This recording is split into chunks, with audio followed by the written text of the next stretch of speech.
Hello and welcome to Shodredux first Battlefield 3 video commentary. If you haven't played the game yet, go to battlefield3.com. Thank you very much, Vamp, for that video intro there. Of course, this is what you guys have been waiting for from the Battlefield Play for Free community, as well as some of you from the Battlefield Heroes community. So, here it is, my first Battlefield 3 video commentary. One of the awesome things about Battlefield 3 that you'll notice here is that there is a really awesome customization menu for your primary weapon. You can add 3 different types of customizations to it.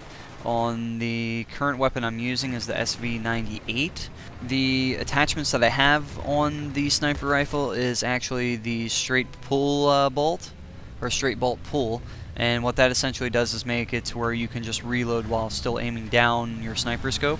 Also, I do have the ballistic sniper scope attachment, which gives me the range of 12 times zoom when aiming down the scope, as well as the laser sight to assist in making accurate shots when doing, running around via hip fire, or also the cool thing about the laser sight is when you shine it in somebody's face, it kind of blurs their vision a little bit, so whenever I'm aiming at the head, it kind of obscures them from being able to just shoot me.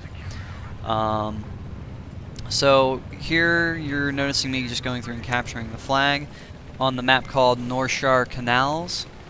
There are a total of 5 capture points, so there's actually some good field of view here, and just to get you the idea of the sheer size of the maps, because this is definitely a 64-man game that I'm in right now.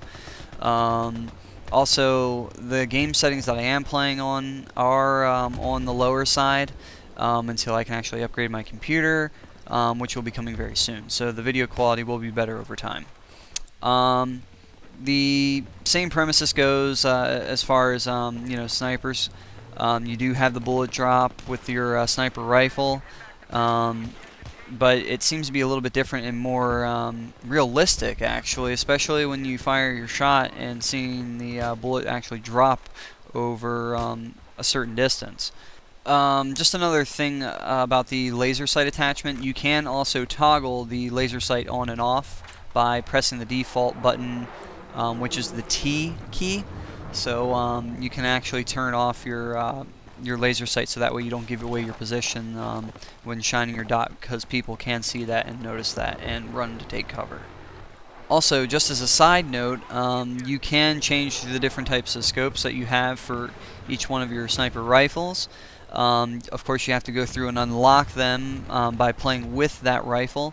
So I have almost all of the unlocks for the SV98 sniper rifle. However, if you don't prefer to use a scope, you can even use it right down to the basics of just having the rifle and aiming down without any scope whatsoever, and just using it as a single shot rifle. Also, you do notice here, I'm trying to just take a shot at this guy. You've seen there that he had the laser sight in my face and I couldn't see very well. Another feature that I like is that you can go prone in this game, which is absolutely fantastic. It's just like I'm playing Battlefield 2 all over again, and it feels great. You know, the intensity's there, you have the firefights, you have the explosions going off. The cooler thing in this game is that when the explosions go off, it does ruin your vision a little bit. It does shake your aiming down sight, so it's kind of harder and more, intensified as far as trying to make your shots and getting in and advancing on the enemy. So far, the only class that I have been playing, obviously, is Recon. I'm trying to go through and get all the unlocks as fast as I can, so I can actually do fully effective video reviews on some of the attachments and basic setups for a lot of the rifles and different gameplay you can have with them. So I'm not going to have this as necessarily a full review on the SV98 sniper rifle. I'm just giving you guys a general idea about Battlefield 3 and some of the things I've noticed with it so far. Of course, when you're going in prone, it's really quick. You don't have any problems dropping down on your belly and making your shot quick. Just one of the things I do notice is that when you're trying to make quick shots by getting up, that's just not possible, because of course it made it a little bit more realistic in that aspect, whereas you're getting up, it's taking you a minute to be able to get up and line up your shot. So as soon as you drop, you want to make sure that you're timing it just right to be able to get a quick shot in on your enemy. As far as being able to go and crouch, of course you can do that too.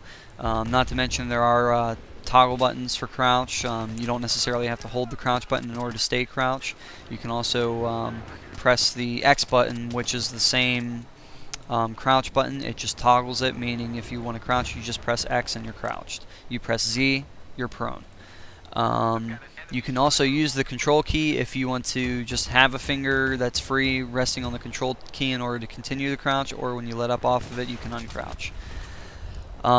Just to point out something not necessarily there, but the gun that I switched to was actually the M9 suppressed. So it does have the suppressor on it.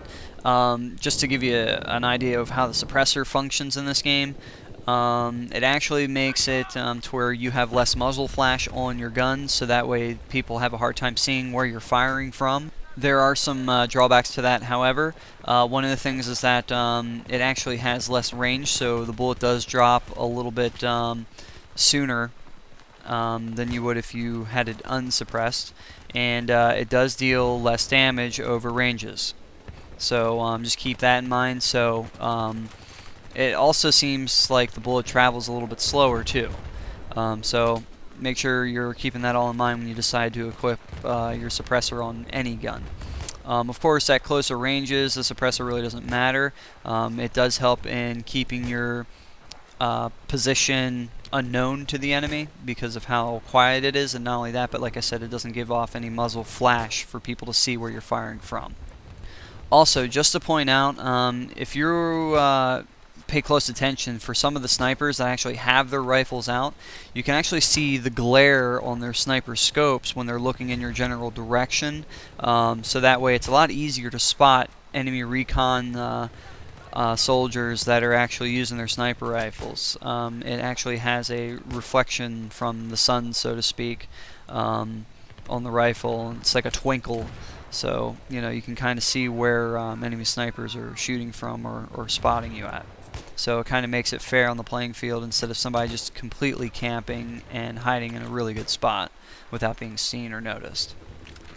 However, there is a way you can get around that. Of course, like I said earlier, you can decide to not have a scope on your sniper rifle or have one of the lower magnified scopes to use on the rifle. And it won't have that type of glare on the lens itself, so that way you can still maintain a secret position if you need to. Being a recon class, there are a bunch of pros and cons. You can be an offensive recon class character, but not as gun-ho as someone that's actually an assault. You know, you really can make quick scope shots and everything else quite effectively with it. It's just you got to play a little bit more tactful when you're on the battle, especially in a 64-man game. I mean, you can't just run in there and expect to be Rambo. You really have to either be playing against a team of people that don't know what they're doing in order to do that, or you know, you got to kind of advance by, you know, taking out a couple people, moving in a little bit closer where you know it's safe, taking out a couple more people, moving in. I mean, it gives you that full-on sense of that it's war, and it's really good at that, and it's fun. Also, one of the cool things about Battlefield 3 is that you have dog tags that people can collect from your gamer name in Battlefield 3. So the way you do that is you go up behind somebody and knife them, and you essentially take their dog tags. The only purpose for the dog tag taking is just for bragging rights, so to speak, to say how many assassination kills you have, as well as how many kills you got on the person themselves by taking their dog tags. So it's kind of like, I guess in the sense, like Pokemon, you gotta collect them all, I guess. But I'm not saying that's a bad thing. I'm saying it's a good feature because it would drive a lot of people just to go through and knife whoever they can whenever they can, just to get as many dog tags as possible. Not to mention, you can actually customize your dog tags in the battle log, which is Battlefield's in-game website, so to speak. You really launch Battlefield 3 not necessarily from your computer itself, but online through Battle Log. and it keeps track of all your stats and statistics and all that online. And the cool thing about Battlelog is that you can check it anywhere you go. So it's like the Facebook of Battlefield 3, and it's completely free, which is fantastic. So you can keep in tune with your friends, even if you don't have the game installed on another computer and just want to keep close contact with them and let them know. You definitely are more than capable of doing that. Also, you do have different skin colors that you can choose for your character, no matter what class you play. So, I mean, there is a certain level of customization that you have in this game. As far as appearance, though, I mean, you can just change your color sets from your outfit. But as far as it being specific, like right down to the T, I mean, you really can't do that, but not like that's big of a deal to begin with. I mean, I just kind of want to go around shooting rather have more customizations for my guns than I would on my physical appearance, just to be honest. Also, just from this view here, you can tell that the sheer size of the map is definitely there, and the feel of war is there also with some of the bullets that are flying in the sky and everything else like that. Of course, the rib boat, I guess that's what it's called, I'm not too sure. You can actually go through and make assaults with it quite easily to get behind enemy lines in this map. And right here is probably where you'll see the first instance of me grabbing someone's dog tags pretty gruesomely, which I thoroughly enjoyed. You also get quite a bit of tools with the Recon. One of my favorites so far is actually the MAV. It's a essentially what it is, it's a UAV that flies around that you personally control. That's like a UAV that you can go around spotting people with, and that's really fun. You can also jam radar with it. Here coming up, you're gonna see something pretty intense that absolutely like shocks me. Like that right there was absolutely amazing. That explosion, the intensity of it, awesome. But back to the details at hand here. Overall, the game does give you a sense of feel of being in war and the intensity of it, and I absolutely love it. The tool I currently have equipped with Recon is actually a mortar strike type of tool. It locks onto it, and I guess artillery strike comes down on top of it, which is pretty intense. Unfortunately, I didn't get the kill, but it still looked pretty amazing. Yeah, the overall lighting in this game is absolutely fantastic too. So it kind of gives you that sense of, realism as well.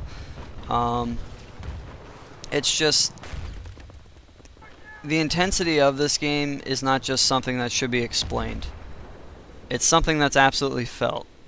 And this game definitely is up there with Battlefield 2 and how awesome it was, and it has that potential. Indubitably. Yes, I said that word.